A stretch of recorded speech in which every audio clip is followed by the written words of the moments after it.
morning, everyone. So for our last original story time, I decided that I wanted to read a story that I wrote back in high school and then rewrote in college, and I've kind of tinkered with it over the years. So this has been kind of a work in progress for a long time, and it's called Clarence and the Beast That Wasn't Really. Written by me, illustrated by my daughter, and sponsored by First 5 Yuba County. Once upon a time, in a kingdom far away, there was a family. They were the kind of family you would find in any fairy tale. The head of the household was a bumbling but lovable single parent, a poor woodcutter named Marvin. There were 3 daughters, the traditional number, and they were all fair of face and light of step. Their grace and beauty was the stuff of epic poems, and in fact, many suitors had tried to immortalize these gorgeous girls on paper, but none had been successful. This was not so much because their beauty was indescribable as it was because none of the boys in town had higher than a 3rd grade reading level. The youngest daughter had golden hair, the precise color of wheat in the sunrise. Its luster shone even in the darkness. Her eyes were wide, thick-lashed, and as blue as a clear sky. Her dainty figure made men bump into posts, trip over their own feet, and fall off their horses. She was kind-hearted, sweet-tempered, and just a little bit dumb. Her name was Honey. The middle child was an ethereally beautiful redhead. Not a single freckle marred this carrot top, however. Her skin was creamy and clear, the kind you generally see in face wash commercials. Her large eyes were a shocking green and had been compared to everything from emeralds to jungle vegetation to freshly pickled frogs. Her figure made the boys blush. She was as kind and good as her younger sister, but often had a fiery temper in the face of injustices. Her name was Cherry. The oldest daughter was so beautiful, she put her younger 2 sisters to shame. Her raven hair was thick and glossy and hung well past her waist. Her dark eyes were huge, mysterious, and more than a little dangerous to look into. Men not only blushed when she walked past, they sometimes burst into tears. On the other hand, some of their sobbing may have been due to the fact that this elder child was a holy terror. She was cruel to those weaker than her and spiteful to those she felt intimidated by. She often stole trinkets from people she passed on the street just for fun. She went out of her way to kick dogs. Once she yelled at a shopkeeper for a full 12 hours. He eventually had a nervous breakdown and was forced to sell his store and retire to Barbados, where he lives to this day, trying to regain his health and sanity. When she walked through town, men hid in the bushes and women pulled their terrified children out of sight. This daughter's name was Clarence. Marvin was very proud of his 2 younger daughters. They cared for the sick and elderly, they bandaged the dogs that Clarence kicked, and they were delightful company for their aging father. Marvin developed a nervous twitch whenever he thought about Clarence, however. She was beautiful, true, but what man would want such a wretched woman for his wife? Unless he could find a husband for her, maybe a deaf man with a high pain threshold. Marvin would be stuck with Clarence until the day he died. The idea made him think that death might be a nice vacation, actually. Clearly, something had to be done. But what? Filicide, the act of killing one's own child, was generally frowned upon. Besides, Clarence could take him in a fight. He'd already tried to disinherit her, but she just laughed and poked him in the eye. Marvin had even bribed a headhunter to kidnap Clarence, but when Marvin discovered the headhunter the next morning with his head stuffed down the hole in the privy out back, he had to give up that idea as well. It seemed that Marvin would be stuck with his eldest daughter forever. And then he turned into a handsome prince. She apparently broke some sort of spell and now they're married and ruling a kingdom together, said Maurice, Marvin's good friend from the next town over. I thought that I had lost my daughter forever when I stole that rose, but now she's married and happy and living as a queen in a castle. Can you believe it? Marvin nodded his head, unsurprised. The countryside was teeming with magic. Common-looking animals shifted their shapes all the time. Fairies would steal food from the kitchen on a regular basis. You had to double-check the privy for goblins before you used it. They had a strange sense of humor and rather enjoyed pinching. It really wasn't surprising what had happened with Maurice's daughter. You couldn't swing a cat without hitting an enchanted castle. An idea came to Marvin. It was a beautiful, awful idea, but if it worked, it would solve all of Marvin's problems. You say you stumbled across this enchanted castle while you were lost in the woods? Marvin questioned. You were out walking and got lost, and this castle just appeared out of nowhere. Yes, that's right, Maurice replied. And you stole a rose, and you were forced to give your daughter to this beast thing, right? Yeah. No questions asked. The beast just took her without even meeting her, Marvin pressed. Maurice was bewildered. It's not like it was a business transaction. He was punishing me for taking a rose. Marvin nodded. Right, but even so, he took her right away without any questions asked. I suppose so. And now they're married and ruling their own kingdom far away? Asked Marvin. Yes, answered Maurice. That's how it works. See, although they're really not too far away, I visit all the time. You just have to get lost in the woods. And far enough, boomed Marvin happily. I only have one more question for you. Do you know of any other enchanted castles in need of a princess? Marvin sighed as he trudged forlornly through the forest. He had been to 23 enchanted castles and had yet to find some gullible sap willing to take Clarence off his hands. He didn't understand why things weren't going better. Marvin had thought this plan out extremely well. He was wearing his best shirt, his most flattering boots, and his "trust me" smile. Aside from all that, he also had a foolproof sales pitch, or so he'd thought. It went a little something like this. Greetings, my good sir or madam. I see that you are living in an enchanted castle. Does your master happen to be a beast, monster, politician, or other such unpleasant kind of being, living under a curse? No doubt you've noticed that he is not the only one in town, either. With all the kings and princes in need of a good spell breaking these days, fair maidens are in high demand. I'd wager you sometimes think that there just aren't enough girls to go around. Well, I am here to solve all those pesky curse-cracking problems. How do I plan to do that, you might ask? I'll tell you. I happen to be the lucky father of 3 beautiful girls. The oldest is at a point in her life where she's ready for her own adventure, something which I fully support. I'd be more than happy to give you this daughter. All you'd need to do is allow me to steal away a rose, apple, magic acorn, or forest animal of some sort, preferably one that your master holds dear. Then, to appease his outrage, I will offer my daughter in exchange. She and your master will then be free to fall in love and break the curse. Barring that, he's also welcome to eat her. But you must act quickly. This is a limited time offer. Act now and I'll throw in this lovely set of ginseng knives for absolutely free. Marvin would then proceed to smile his best trust me smile and inquire when he should bring Clarence over. But the answer was always the same. We're not interested, or we already have a princess, or the master actually prefers life as a newt. Marvin scowled. He was running out of castles to solicit. What if he couldn't find someone to take Clarence?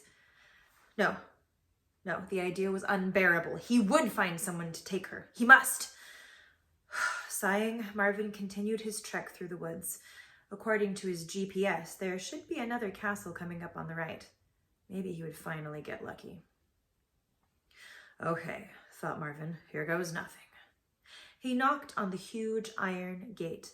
The sound echoed through the courtyard. He listened and watched intently as the sound was carried to the castle in the distance. Was the door opening? Was that a servant coming toward him, or was it just a lifelike statue? Marvin squinted. It was definitely a servant, but he wasn't moving much faster than a statue would. Marvin decided to sit down while he waited. It looked like this could take a while. As he rested, he examined the gate in front of him. It was beautiful, with graceful lines and delicate pictures etched on it. Looking closer, Marvin saw that they were all of underwater scenes. Fish, squid, whales. There wasn't a picture on the entire gate that didn't include one sort of sea creature or another. Marvin decided that whoever lived in this castle must have an unhealthy obsession with fish. But he didn't mind. They could be obsessed with wrestling midgets for all he cared, as long as they took Clarence off his hands. The servant was getting closer. Marvin could see now that it was a wizened old man coming toward him. That explains why he's moving so slowly, Marvin thought as he watched the old man totter closer. The man had so many wrinkles he put raisins to shame. He had a long pointed nose, on the end of which rested a pair of battered spectacles. He didn't appear to have any teeth, but also didn't appear to mind this, as he really seemed to enjoy smacking his gums together loudly. In fact, Marvin could hear him more clearly than he could see him. At this distance, the servant looked a bit like a dandelion, too, thanks to his thin frame and his full white hair that stood up in a fluffy halo around his head. Finally, the servant reached the gate. He paused, leaning heavily on the iron and wheezing loudly. "Just 1 minute, catch breath," he gasped. Of course, Marvin replied, seeing the old man and eyeing him closely. The servant seemed like a nice enough man, but Marvin didn't relish the idea of performing mouth-to-mouth on those toothless gums. After a moment, the servant straightened up. "Right-o," he said, his blue eyes piercing Marvin's brown ones. "What do you want?" "Yes," Marvin said. "Right, well," and he launched into his rehearsed speech. By the time he had finished, the old man was looking thoughtful. "Well," he said the servant, "he's not a beast, exactly." That's okay, I'm not picky." Marvin was so excited, he was almost shouting. The servant squinted at Marvin. "What was it that you said you wanted in return for this daughter of yours?" "Just Marvin began, but then the gears in his head, the greedy ones, began to turn. "A sack of gold. After all, my daughter is quite beautiful. I can't just part with her for nothing, not with her being my favorite child and all." He widened his smile, trying to look trustworthy and convincing. The servant began to shake his wizened head. "Don't have any sacks of gold." Marvin's smile faltered. Okay. I would be willing to accept gold bricks." "Don't have none of those either." Marvin was beginning to get desperate. "How about gold jewelry, gold plates, gold teeth?" The old man's head was still shaking vigorously. "None of that. In fact, I don't think we have any gold in the castle." Sadly, Marvin nodded. Back to vegetation and woodland creatures, then. "Wait," the servant paused. "We do have a gold—" Yes, Marvin shouted. That'll do fine. It's a deal." The servant looked startled at this reaction, but nodded. "All right, I'll just go fetch it then, shall I? Be back in a jiff." Marvin watched as the ancient servant began making his way back to the castle. His mind was filled with visions of gleaming, gorgeous gold. Maybe the servant was fetching a golden crown, or a golden bowl, or a pair of fabulous golden cowboy boots. He was still daydreaming when the servant returned an hour later. The servant smacked his gums loudly, startling Marvin out of his reverie. Marvin sprang to his feet. The servant was holding something behind his back. Marvin craned his head, unsuccessfully trying to sneak a peek. "Pick a hand," said the servant gleefully. "Left," Marvin guessed. It was glittery. It was sparkly. It was golden. It was a goldfish. Marvin smiled weakly. "Thanks," he gulped. He heard the commotion long before he saw the house. Weary from his long journey, Marvin had filled his mind with thoughts of a long, peaceful rest by the fire in his favorite chair at home. Honey would rub his feet while Cherry made him a cup of hot cocoa. If he was lucky, Clarence would be out tormenting the neighbors. Clearly, he would not be so fortunate. He burst angrily through the front door of the house. "What," he yelled, "is going on here?" The occupants of the house froze in shock.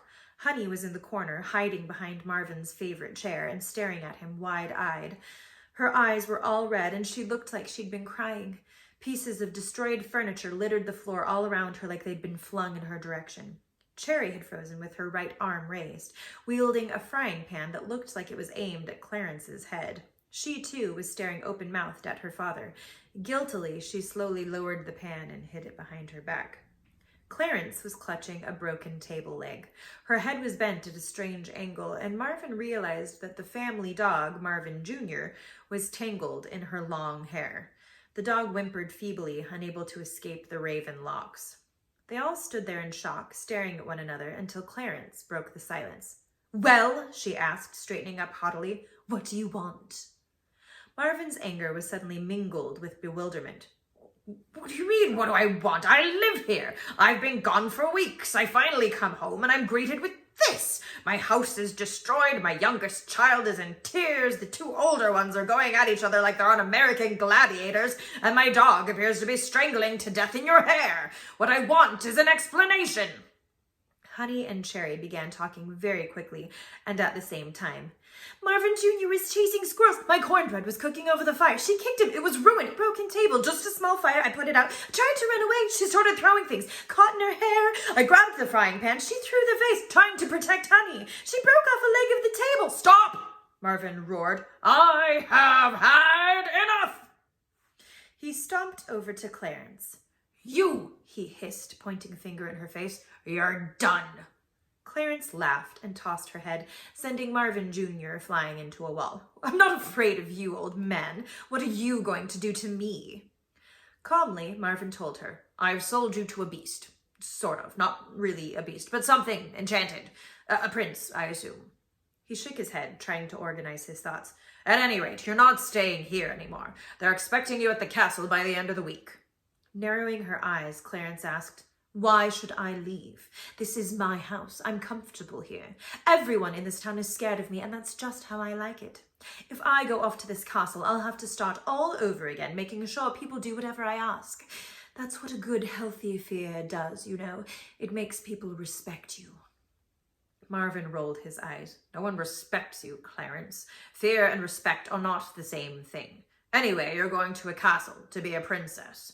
Everyone will wait on you hand and foot, whether they're scared of you or not. That's true. Clarence tapped a finger on her full lips thoughtfully. Is he rich? Marvin guiltily hid the goldfish behind his back. Sure. Clarence rolled her eyes and sighed. I suppose I may as well go then. Better than hanging out here with you losers. Yes. Yeah, that will be better, Cherry muttered to Honey over in the corner. If we're lucky, he'll eat her. Honey smiled slightly. That would be nice. It's settled then. Marvin sighed wearily and went to sink into his favorite chair. When are we leaving? Asked Clarence. The chair collapsed underneath Marvin, battered and weakened from the girls' fight. He gritted his teeth and stood up, brushing the debris off his clothes. We're leaving as soon as possible, he said. Huh, snorted Clarence. It's not much to look at, is it? Marvin gritted his teeth. It's a castle, Clarence. Royalty lives there. You're going to be a queen. Isn't that enough? Clearly, I'm going to have to make a few changes around here. The whole place looks dark, dingy, and dirty. Someone is going to have to clean it. And what's with all the fish? Disgusting creatures. The second I become a queen, we're going to tear this place down and start from scratch. I deserve better than this. Clarence tossed her dark hair over her shoulder and sighed impatiently. Where is the servant? We've been standing here for hours. It's only been 10 minutes, Marvin informed her. Well, it feels like hours to me. I shouldn't be kept waiting anyway. I am going to be queen after all. Marvin rolled his eyes, but discreetly so Clarence couldn't see. No sense making their last moments together any more unpleasant than they already were. Clarence squinted toward the castle. What on earth is that thing coming towards us? It looks like an enormous dandelion. Ah, Marvin smiled. That would be the servant coming to open the gate. There's no need for me to stick around now, I suppose. I'll just be going then. Marvin bolted away at an impressive speed for a man of his age and pudginess. He giggled gleefully to himself as he ran. At last she's gone, not my problem anymore. Ha ha! Huzzah! He was still laughing when he ran full on into a tree. Oof! Martin grunted. Winded, he lay on his back, staring up at the tree branches. A smile crept slowly across his face. I'm free, I'm free. I say, said the tree, concerned. Are you all right? Marvin grinned, not even concerned that he was having a conversation with a plant. Honestly, I've never felt better. Gingerly, but still smiling, he got to his feet and began the long journey home. Well, that was rude, thought Clarence, watching the spot where her father had disappeared into the forest. You'd think he was eager to be rid of me or something. I didn't even know he could move that fast. Sighing, Clarence turned her attention to the servant coming toward her. He was almost to the gate. It's about time, she thought impatiently. Suddenly, a sense of dread washed over her. For the first time in her life, Clarence was uncertain. What if this beast was intending to devour her? Or worse, what if he didn't want her at all? Clarence shook her head. Nonsense. Any man would be lucky to have her for his wife. Clarence pushed aside her feelings of doubt and insecurity, burying them deep beneath her huge ego. "You there," she called to the servant. "Hurry up! At the rate you're moving, by the time you get here, I'll be old and decrepit like you." Clarence squared her shoulders, raised her chin, and prepared to meet her future. The first thing Clarence noticed was that the ocean theme was apparently not reserved to the outdoors. The interior of the castle was huge and magnificent, but fish still reigned supreme. A golden fountain in the shape of a carp, spitting water into the air, dominated most of the front hall. The golden chandelier over her head appeared to have little glass seahorses dangling from it. The wooden banisters were carved into the shape of entwined eels. The silk wallpaper appeared at first to be a simple blue and green, but when Clarence looked closely, she saw there were tiny fish embroidered all over it as well. Even the rooms were labeled with aquatic names: Lionfish Library, Devil Ray Dining Room, Carp Conservatory, Bass Bathroom. It went on and on. Clarence rolled her eyes. She was definitely going to have to give this castle a makeover. The servant cleared his throat. "May I show you to your rooms, my lady?" "I think you'd better, otherwise I'm going to go mad from looking at all these stupid fish." The old man looked shocked. "Madam, I'm going to have to ask that you be more respectful of the master's castle." Clarence snorted. "I don't see why. This place is atrocious. The beast clearly has no taste." The elderly servant shook his head slowly. "I think we should perhaps skip going to your room and go straight to the dining room. The master will meet you there. Maybe once you're better acquainted with him, you'll have a little more respect for his belongings." "I doubt that," Clarence laughed, crossing the hall to the dining room. She opened the door and peered into the room. It was dark inside. A few lighted candles flicked shadows across the table, lessening the gloom slightly. An enormous aquarium lined one wall, adding its own eerie light to the room. Menacing shadows climbed the walls, and the corners of the room were completely black. Clarence shuddered, her courage momentarily derailed as she examined the dining room. Who knew what corner the beast might be lurking in? The servant reached over her shoulder and flicked on the light switch. The room was instantly bathed in light.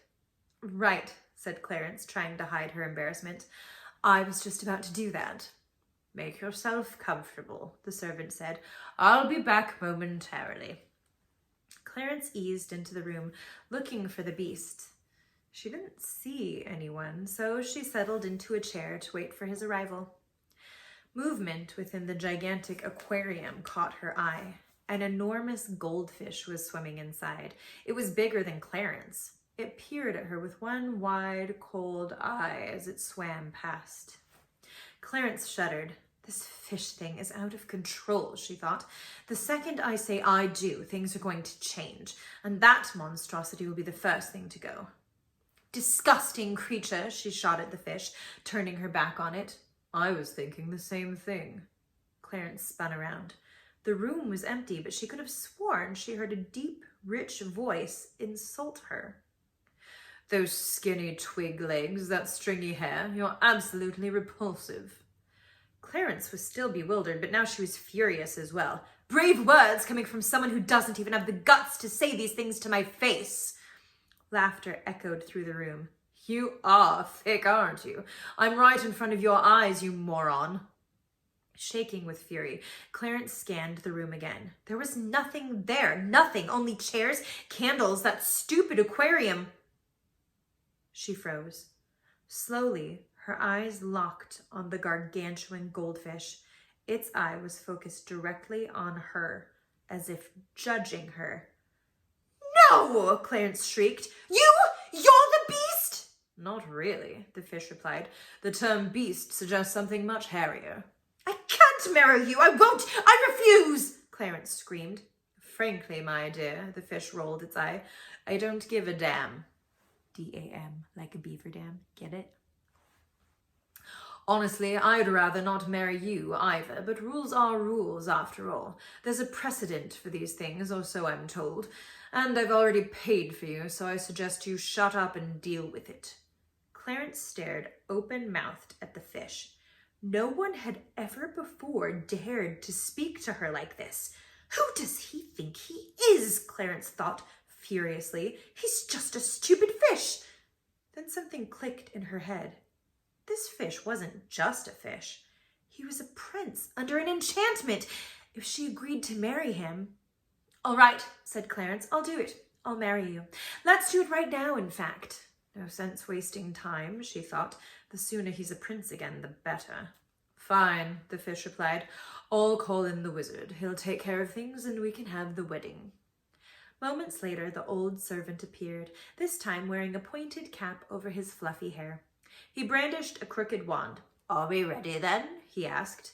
Yes, answered the beast, who wasn't really. Go ahead and turn her into a fish. Clarence jerked. What? She screeched. No! I'm not turning into a stinky, disgusting fish. Turn him into a prince. The goldfish looked alarmed. Granted, it's hard to tell when a fish is alarmed. You kind of have to know what to look for. I don't want to be a human again. Getting turned into a fish was the best thing that ever happened to me. You have to become a fish. No, Clarence snarled. I refuse to spend the rest of my life as something that people consider tasty. I came here to be a queen, and I am going to be a queen, and you are going to have to become a human. Look, sister, the goldfish snarled back. This is my castle. It's my throne, and we're going to do things my way. You are clearly delusional, Clarence scoffed. Let me give you a hint. I am always right. You are going to do things my way, and you are going to like it, or I'll turn you into fish sticks. The arguing continued. The poor wizard tried to keep up, his wand at the ready for when the decision finally came. Eventually, though, he realized that there might never be an end to this argument, so he just did what he thought was best. He crossed his fingers, closed his eyes, and waved his wand. Bang! The room was filled with smoke.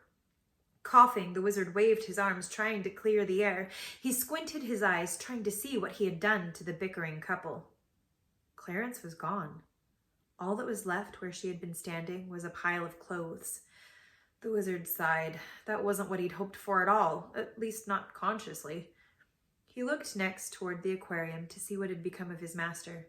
Where the beast, but not really, had been, there were two creatures. One had broad shoulders, a strong chest and arms, golden hair, and wide blue eyes. The other had raven hair, dark eyes, and looked just like Clarence. It was her! Apparently he hadn't killed her after all. But wait, where their legs should have been, they had shimmering, scaly fish tails. The wizard blinked his eyes furiously, trying to clear them. Was he seeing this right? He had turned them into creatures that were half human, half fish. Well, thought the wizard, I suppose that's one way to solve the problem. The wizard drove the prince and Clarence to the seashore, where he lowered them into the water. The couple had decided that they were actually perfect for one another, and that since they were now both designed for life underwater, they may as well claim the whole sea as their kingdom. They left the castle and all of its fish decor to the wizard. Clarence and her prince lived many years in the ocean and populated it with multitudes of merpeople, as they called themselves. They ruled over their kingdom joyfully, squabbling and fighting constantly, until one fateful day when the prince and Clarence were having a particularly colorful argument. Their shouts and insults woke up a great white shark who had been dozing comfortably after a long night of swimming and chewing things. Cranky that his slumber had been interrupted, he decided to chew on them. With Clarence and the prince finally gone, the rest of the merpeople lived happily, peacefully, and quietly ever after. The end.